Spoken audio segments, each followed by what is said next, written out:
5 on your side at 10 starts now. Our best chance of widespread and badly needed rain arrives Thursday. Where that storm is right now and why some of us may see more than an inch of rain before the weekend. A battle for back pay. At what point do you choose compassion over cash? Workers at a shuttered nursing home took their old boss to court and won, while they're still waiting for the money to come in. Our top story, St. Louis County shopping for a new government home at an old shopping mall. And within the last 90 minutes, the county council adjourned its meeting with a recommendation to move forward with lease negotiations at the old Northwest Plaza Mall. Good evening. I'm Mike Bush. And I'm Kelly Jackson. 5 on your side's Brent Solomon was in that meeting and found out the move from Clayton to St. Anne wouldn't happen until a couple of years from now. Brent?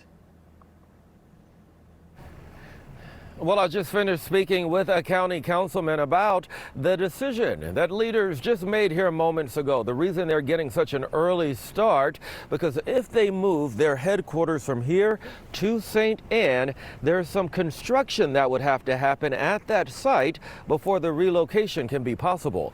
Take a look at your screen right now. I want to break down exactly what's happening here. Since the 1970s, St. Louis County has conducted business here at the Lawrence Ross Building on South Central Avenue in Clayton.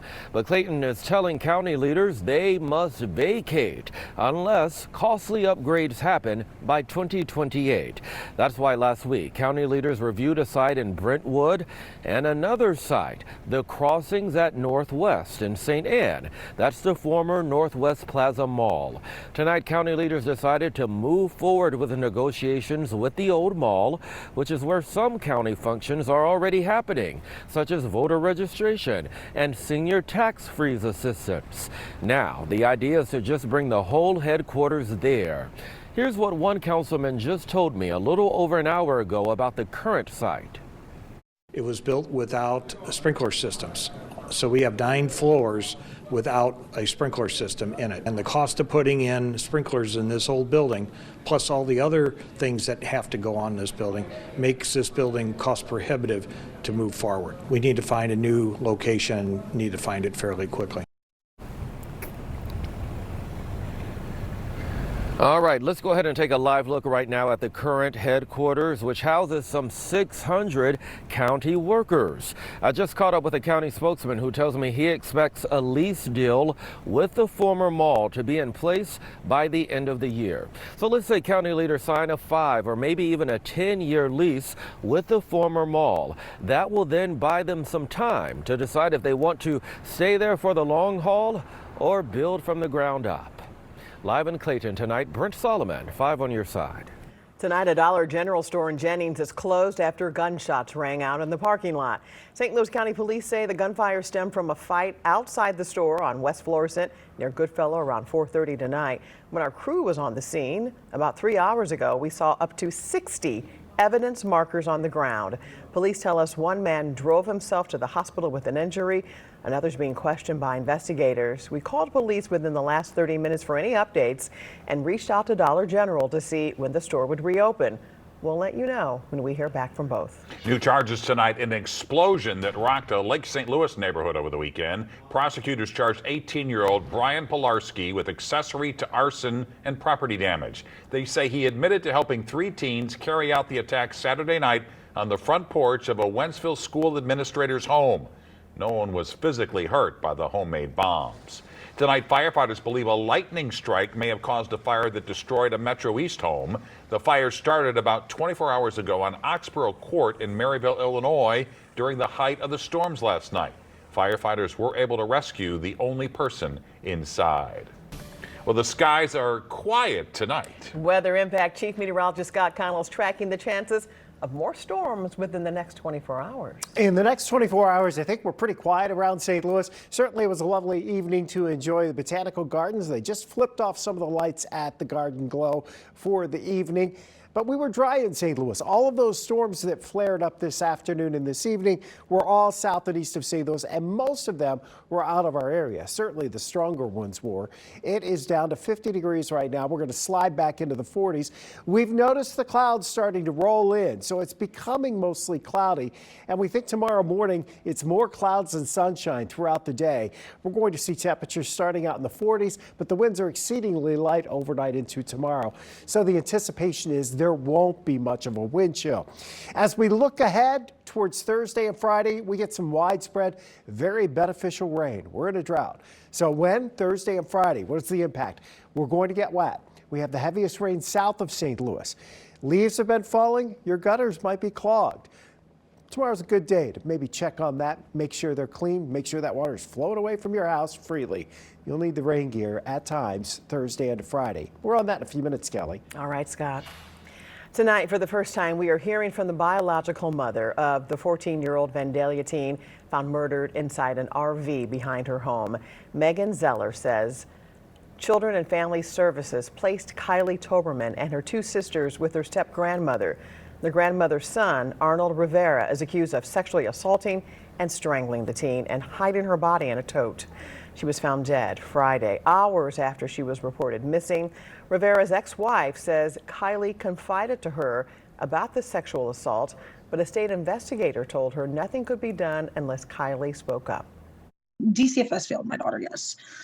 I feel like he should have had a background check ran on him or something. He was watching my children. He should have never been alone with my children. If I was to be able to contact my children, they would have told me this wouldn't have happened. I mean, I would have advocated for Kylie. I would have made sure something was done. If I would have known all of this, I would have fought her. Rivera has a criminal history involving abuse charges with minors dating back 2 decades. He remains in the Fayette County Jail and is due back in court next Tuesday. Just hours from now, embattled St. Louis Sheriff Alfred Montgomery will appear in court after being a no-show today. This is what it looked like inside that courtroom this morning as the Missouri Attorney General's office was prepared to begin the trial to remove the sheriff from office permanently. Sheriff Montgomery, though, is in federal custody and wasn't able to make it to the trial in person today. His lawyers confirmed to us they have arranged his transportation to get him to his trial tomorrow. Tonight, former workers at a North St. Louis nursing home are still waiting to get their final 2 paychecks, nearly 2 years after the facility abruptly closed. New at 10, 5 on your side, Justina Coronel digs into a recent class action lawsuit aimed to get the owners to pay up. In North St. Louis, a lifeless Northview village sits idle.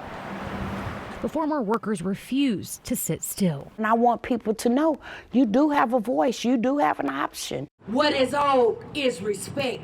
From day one, Caroline Hawthorne has fought for fairness. The message that I'm sending is you have to stand for something or you'll fall for anything.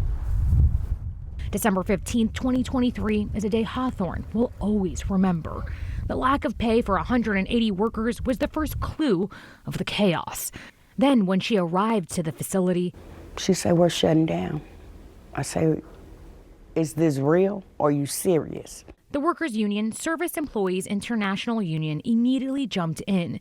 They kept calling the owners. We called back again and they said, well, they're not available right now. They're at a Christmas party.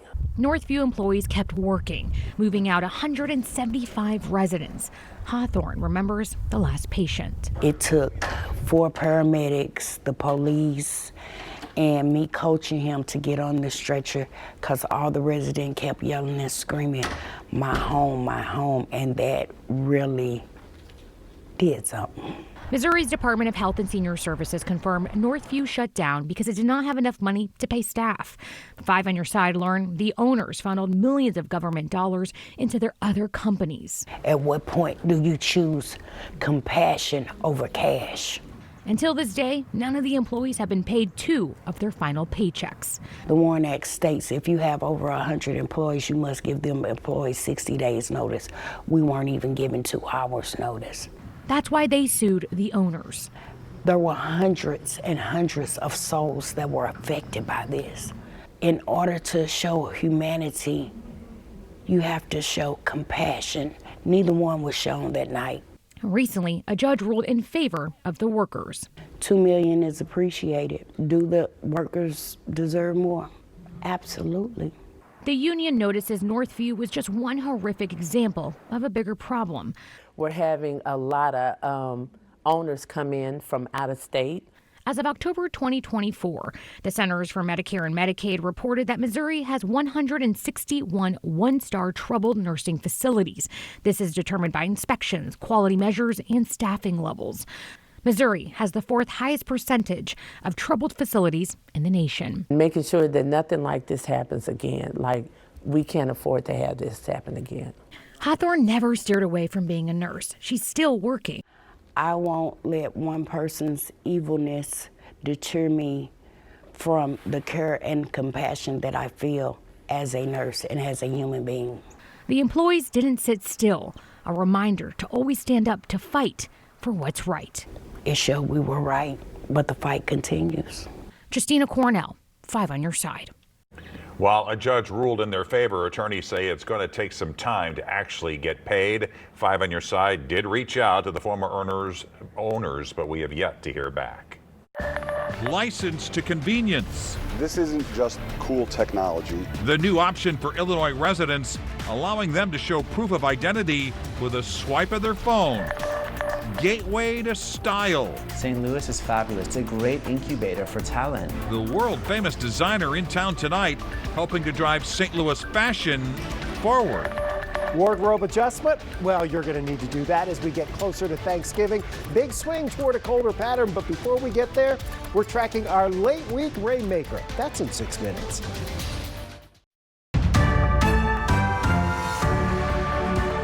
Tonight, the Los Angeles Rams are losing yardage in a legal battle over the team's former practice facility at Earth City. A St. Louis appeals court rejected the Rams' request for arbitration in the case today. The Rams want to buy the facility valued at $24 million for just $1, as outlined in its original 1995 relocation deal. The Regional Convention and Sports Complex Authority sued the team, claiming the 2021 settlement between the Rams and the city voids that provision. The Rams could still appeal to the Missouri Supreme Court. Tonight, a St. Charles County judge faces suspension over several accusations, including wearing an Elvis wig and playing Elvis songs in the courtroom. A lawsuit says 11th Circuit Judge Matthew Thornhill failed to maintain decorum when he dressed up as Elvis on Halloween. A state ethics committee also accuses Thornhill of discussing his political preferences in court. The committee is recommending a 6-month suspension without pay and his resignation after finishing his term. Missouri Attorney General Catherine Hanaway is launching an investigation into the Missouri State High School Activities Association. The move comes after a state audit following a whistleblower allegation that people are barred from serving on the board based on their race or sex. Hanaway released a statement saying, quote, "No organization that governs our public schools and our children's activities can operate under an immoral system that tells someone they are the wrong race or the wrong sex for leadership."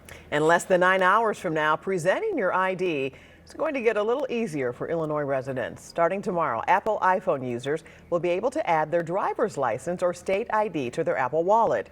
Illinois Secretary of State Alexi Giannoulias says it's all done through your Apple ID with security encryption already built into your iPhone.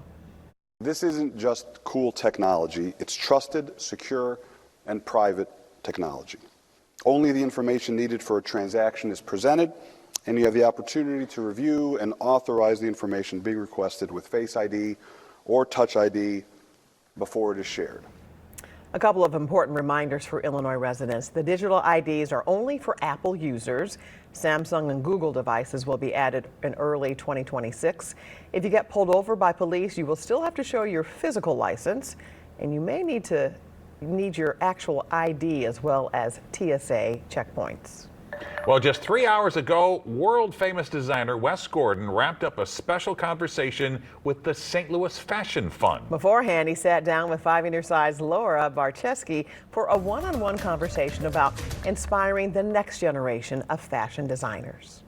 It's not New York, LA, Milan, London, or even Paris. But we have such a vibrant community here, and I just want to continue to find ways to spotlight that, because if we spotlight our fashion industry here, we're spotlighting St. Louis. But for years, St. Louis Fashion Fund Executive Director Becky Damian has helped bring world-renowned designers like Wes Gordon of Carolina Herrera to St. Louis. She says conversations like this one are sewn into the fabric of our city. Back in the day, this used to be such a hub for manufacturing across the entire world, right? And so getting that focus back into the middle of the country and the talent that's here, the talent has remained here. I mean, it's still growing. St. Louis Mayor Kara Spencer presented Wes Gordon with a special proclamation recognizing his visit, but also marking it as Wes Gordon Day. But this means so much more to St. Louis and the St. Louis fashion community. I'd also like to recognize the St. Louis Fashion Fund for continuing to help our city grow as an innovation hub. Part of that growth is thanks to local aspiring designers who filled the room where Wes Gordon shared his story. My journey began as a 4-year-old, actually, when I was drawing women in dresses and telling my mom what she had to wear to work every day. His passion led him to Central St. Martin's College of Art, to his own line he sold out of a New York hotel room, and eventually he was approached by Carolina Herrera, where he's been for 8 years. Something I said to the students today, and I really believe it, is that there's no one right path.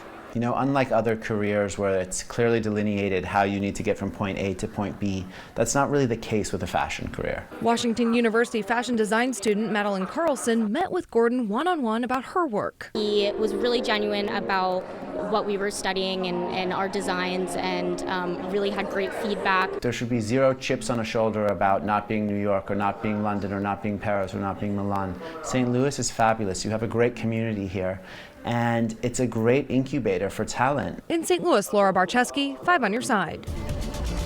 All right, Chief Meteorologist Scott Connell joins us now with that weather impact forecast, and he's tracking the possibility of storms. And dapper dresser. Well, yeah, Right. I'm not the fashionista, though. Definitely not. All right, look at the 7-day forecast. We do have some impactful weather coming. It is Thursday and Friday. We're going to be dealing with rain both days. Now, it's not a continuous rain for the entire 2-day period, but Friday looks a little more widespread and more longer lasting, if you will, and that could pose problems for the rush hours. We could also be looking at some poor drainage areas having some issues. Tomorrow is not one of those days, though.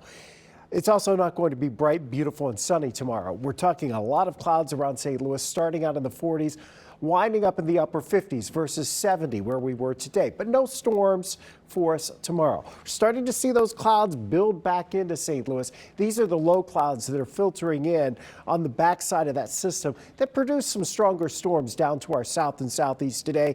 As we expected, they eluded our area. The severe weather stayed well to the southwest of us. Here's where the next system is. It's a pretty impressive bundle of energy out here spinning, coming into Southern California, and look at the moisture feeding up across Arizona into southern portions of Utah and Nevada. That's all headed our way. We'll be able to tap some moisture from the Gulf.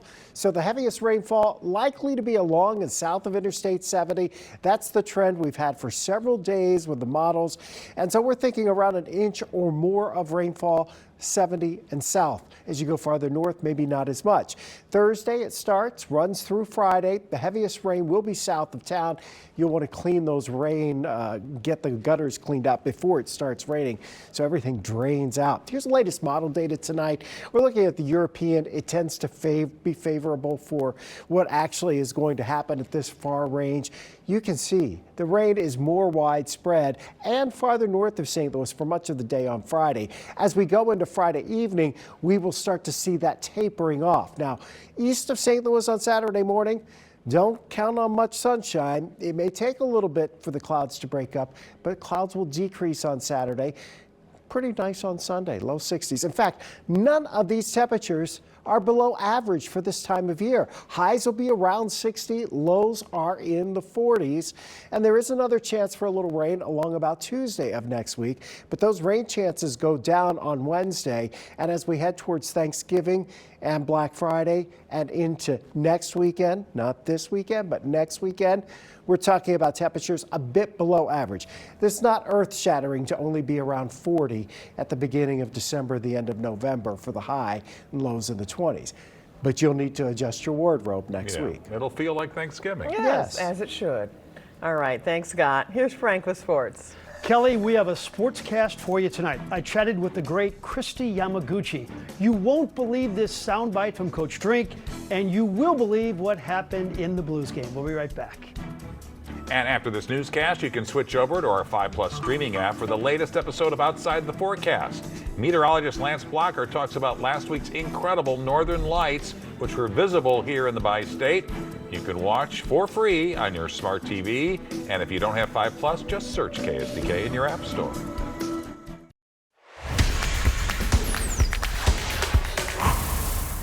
Do you remember in the movie The Exorcist, Linda Blair screams, "Mother, make it stop." That's how we Blues fans feel right about now. Make it stop. Tonight, they were in Toronto. And do you think the great Craig Berube felt like giving his old team a break? Less than 2 minutes in, the Blues with some good forechecking. Nathan Walker is going to get credit for the goal that goes off the stick of William Nylander. Is there anything positive about the season? Well, how about the 20-year-old Dalibor Dvorsky's work on the power play? This shot is insanely smooth. That goal ties the game at 2. Craig Berube is catching heat in Toronto, and he can't lose this game. Congrats to Justin Falk, who played in his 1,000th game, but it was in a losing cause. Nylander with the toe drag. Toronto wins in overtime, 3-2. We did play with much more intention. We're much more physical, and those things are good. But we need to start winning games. Mizzou has won 7 games this season. They go for number 8 this Saturday, but the story is the coach and his future. And I think it comes down to this for Eli Drinkwitz. Is he really unhappy and wanting to leave, or is this all orchestrated simply to get more NIL money for his program? As he gets ready to play Oklahoma this weekend, his future has become the question in Columbia. Now, to be fair, he's not the one throwing his name out there for openings, but he is saying we need money to keep our players and get players. There's a lot of people helping us, but more is still more. And until there's a cap on it, I mean, don't we want every advantage that we can possibly get? So, again, not complaining, not pointing out issues, just pointing out what the playing field is that we're in. There's teams that have unlimited support as far as NIL goes, and we want to beat those teams. The Musial Awards are Saturday at Stiefel at 7. There are tickets available as low as $11. Star quality. How about the great Kristi Yamaguchi receiving the Stan Musial Lifetime Achievement Award? She's one of the great figure skaters of all time and a portrait of elegance on the ice. Her crowning moment was the gold medal in the 1992 Olympics. This from a woman who was born with severely turned-in feet. We talked earlier today. They were kind of wrapped around each other like this, and my mom said that from day one, like maybe a couple weeks old, I was put in casts. So I had casts on both legs for 18 months. And once those came off, I was in corrective shoes with a brace. You know, I was lucky they had that corrections done early on because, you know, at 6, I discovered figure skating and really wanted to try it. And it was a great activity for strengthening and coordination with my legs and everything. So I guess it worked out okay. I'd say so. Let's head to Soulard for a look at a great high school football team that doesn't play home games. This is Lift for Life Academy. They have a sensational coach in Tony Woolfolk. What the school would like to do is acquire this area of land adjacent to the practice field so they could build that stadium. But for now, this group of talented players will try to win on Saturday in the quarterfinals against Dexter, and they have grown from this adversity. It gives you opportunity to be creative, coordinate, and, you know, make the best out of it. No excuses. We're good now. If we get an entire field, the sky's the limit. It's just nothing but adversity. I know we'd love to have a field that we could just play on and not have to always hit the road and just come out to and have something to call our territory, but it's just adversity. I wouldn't say it's a bad or a good thing. We do what we have to do. You know what I'm saying? We make it work. I was at practice today. It's a great group of young men and a terrific coaching staff. Good luck to Lift for Life. And Frank, we're really looking forward to the Musial Awards on Saturday. Christy Yamaguchi will be there. Some amazing stories and some special surprises because it's the 20th year of the Musial Awards. And get those Kleenexes ready. That's right. Some great stories. All right, a new item to add to your Thanksgiving grocery list. And some would say it's gravy. 5 on Your Side's Thanksgiving Food Drive, sponsored by Thrivent Financial. 5 on Your Side and Thrivent are teaming up with Operation Food Search to help our neighbors in need this Thanksgiving. And every dollar that you give provides $6 in food. So to donate, just scan that QR code on your screen. With Thanksgiving just 9 days away, there's a new condiment for sale for all those leftovers. Right now, Heinz is selling limited edition bottles of leftover gravy. It is inspired by the episode of Friends. Remember this when Monica makes Ross a post-Turkey Day sandwich? He called the gravy-soaked bread in the middle the moist maker. The squeeze bottles of leftover gravy can only be purchased online through Walmart and only if you also buy a jar of Heinz home-style gravy. It comes with a recipe for the sandwich. I mean, it sounds like a good idea, but when you say leftover gravy in a bottle? Well, maybe not in a bottle, but hey. There you have it, 5 on Your Side at 10. We're always streaming on 5+. Be sure to start your day with Today in St. Louis at 5 a.m. Have a great tomorrow.